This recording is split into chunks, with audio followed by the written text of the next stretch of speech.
for the third and final day of the World Without Hunger Conference. Welcome for those inspiring remarks. We next move on to welcome to the stage His Excellency, Mr.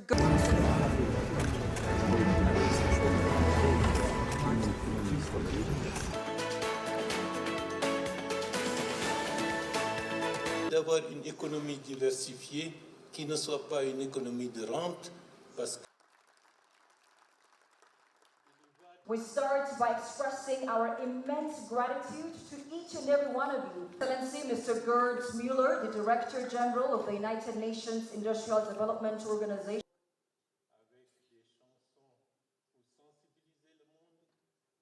En train d'aller vers une destruction. Et c'est la raison. Mais je serai plus factuel. J'appartiens à aller rechercher l'espoir ailleurs, au péril de leur existence sécuritaire qui menace l'existence de beaucoup de nos États, surtout les questions concernant le changement climatique. Une obligation de répondre à l'attente de ces gens pour avoir la paix et la stabilité. Parce que nous d'être ensemble ici aujourd'hui pour parler d'un monde sans fin. Il y a 2 ou 3 ans, lorsque des dirigeants du continent sont en population. Nous avons la chance d'avoir un projet. President of the Republic of Sierra Leone. Initiatives led by our Prime Minister. Excellencies, Eminencies, distinguished ladies and gentlemen. In Kenya, agriculture remains a vital foundation of our economic growth and development.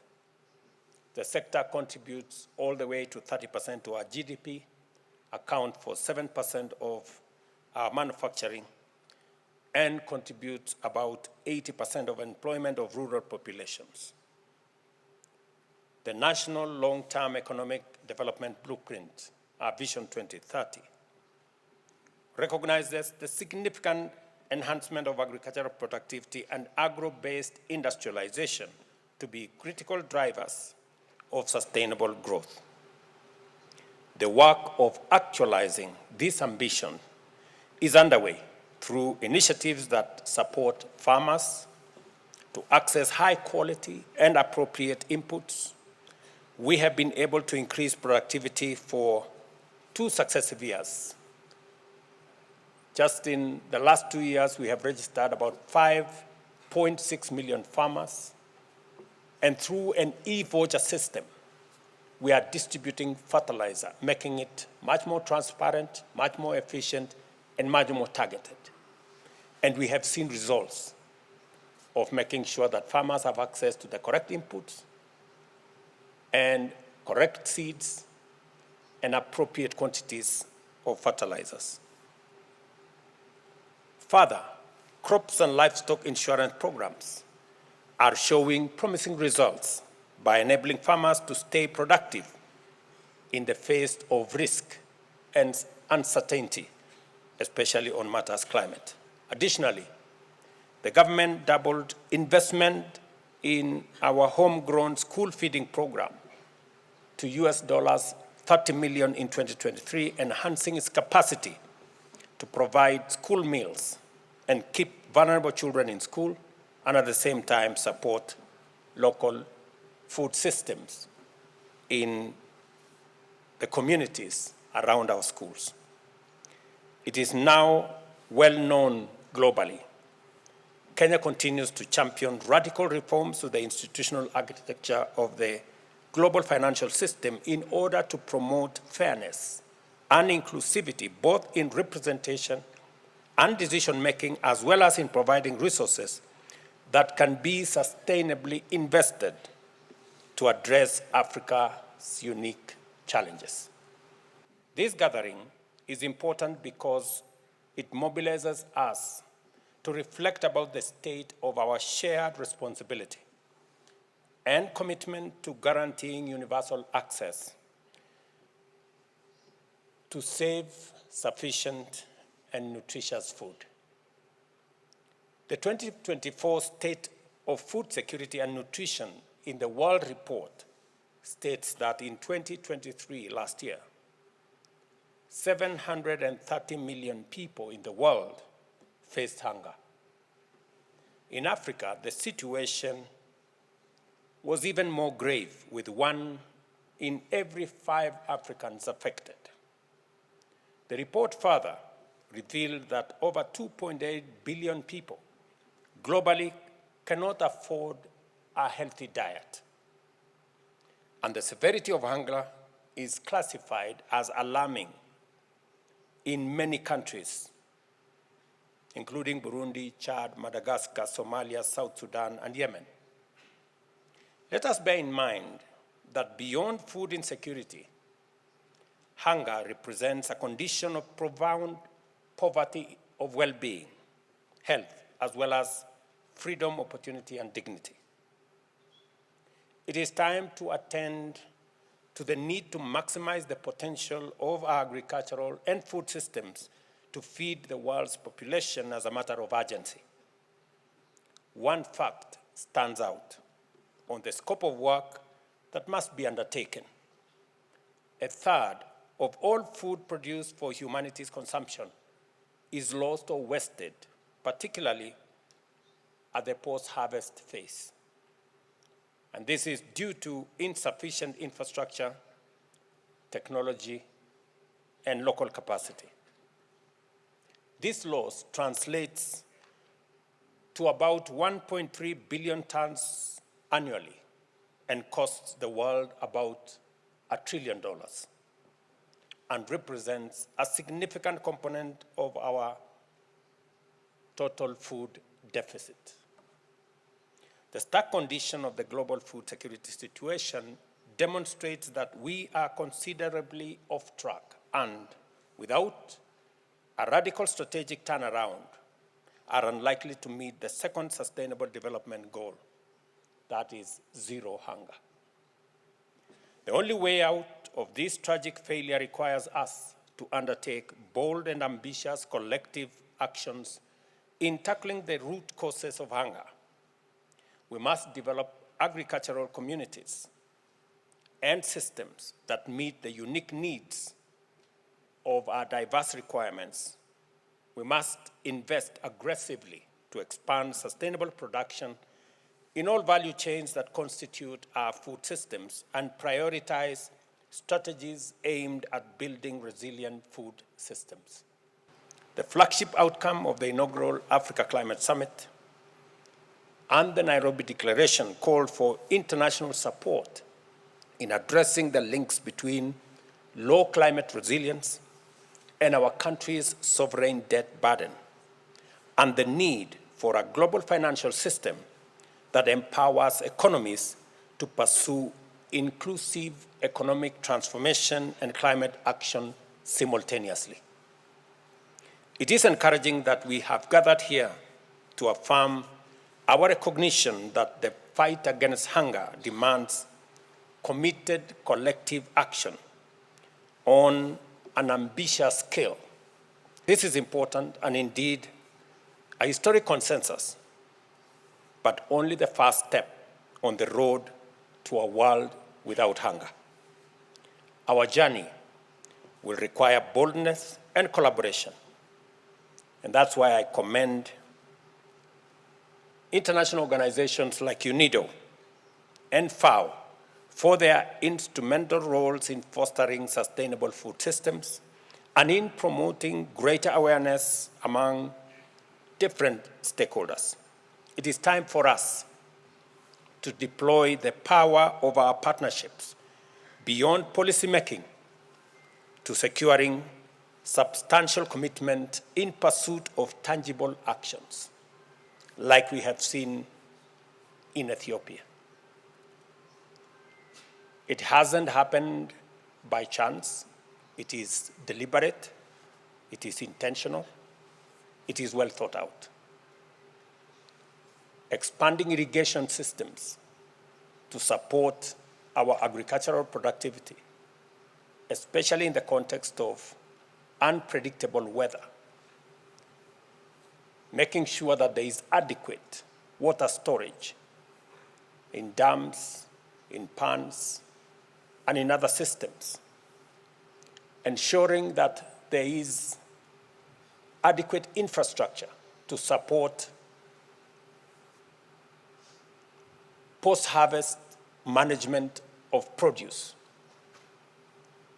ensuring that there is adequate and appropriate infrastructure to support agro-processing and value addition, not only enhances and increases returns to farmers, but also reduces post-harvest losses, as I have stated earlier. On our idealistic aspiration, it must be anchored on clearly defined, measurable goals and complemented by a determination to track the progress of implementation in order to usher all our brothers and sisters and children to a world where no one goes hungry. Kenya stands ready in full support of this noble global mission. And I want to thank Prime Minister Abiy for convening us, and also to thank the African Union for being a partner to this very important endeavor as we seek, as a continent, to provide solutions for the challenges that face our continent, because indeed we can. And a world without hunger is surely possible. Dr. William Samoei Ruto, President of the Republic of Kenya, for those inspiring messages of encouragement. Our Made in Ethiopia initiative exemplifies the power of such investments. Ethiopia's integrated agro-industrial parks serve as hubs for job creation, income generation for farmers, and economic resilience, enhancing our role in the global agricultural market. Excellencies, hunger is not an isolated issue and requires a unified and relentless global response. Our shared discussions highlighted several critical deliverables to guide our collective actions. First, on a global fund for food security. We have committed to establishing this dedicated financial resource to drive targeted investments in climate-resilient infrastructure, advanced agricultural technology, and disaster-resistant food system. This fund will be a lifeline, particularly for regions most vulnerable to food security. Second, on advancing technological innovation and knowledge sharing. To build resilience across food systems, we have agreed to create platforms that facilitate cross-border knowledge exchange and technology transfer, focusing on climate-smart agriculture and post-harvest management. Third, on strengthening policy and governance frameworks, we have noted that it is necessary to align policies across nations, which will foster fair market access and equitable food distribution systems critical for achieving global food security. Lastly, on supporting smallholder farmers, especially women in agriculture, we have affirmed that smallholder farmers are pillars of food security. Therefore, by expanding market access, providing inclusive financial options, and building capacity, we can empower them to feed their communities and the world. These deliverables are not just ideas. They are a roadmap, a call to action for every government, development bank, and the private sector to mobilize, invest, and collaboration. Integrating technology, promoting innovation, and building climate resilient must be central to our collective efforts.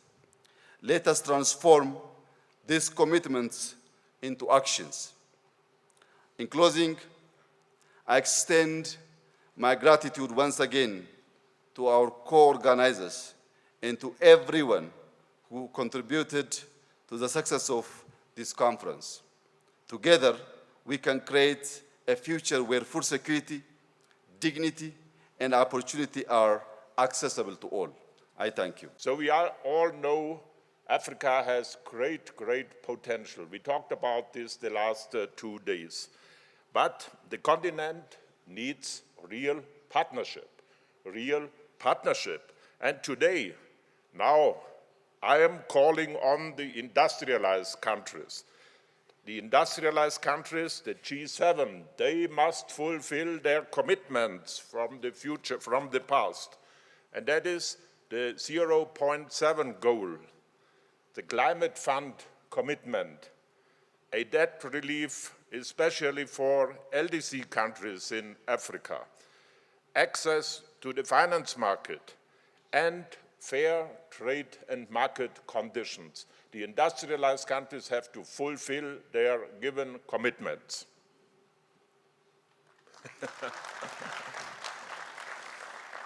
UNIDO is your partner for industrialization, economic growth, and job creation. Africa has the strengths, so make Africa strong again. That's my message. 6 of the fastest growing economies in the world are Africans, and strong governments are successful. For example, we have the president of Kenya, of Ethiopia, of Sierra Leone. Ladies and gentlemen, over the past 2 days, we have explored innovative solutions and new partnerships. Now we have to turn these into concrete actions. Our new study we have presented here together with FAO shows we do have the technologies and the knowledge. Only missing is the political will of the world politicians. We have the solutions, and the study shows even with additional, that is the figure of the conference, with additional 50 billion over the next yearly, over the next 10 years, we can end hunger. And that is about 2% of the yearly worldwide military budget.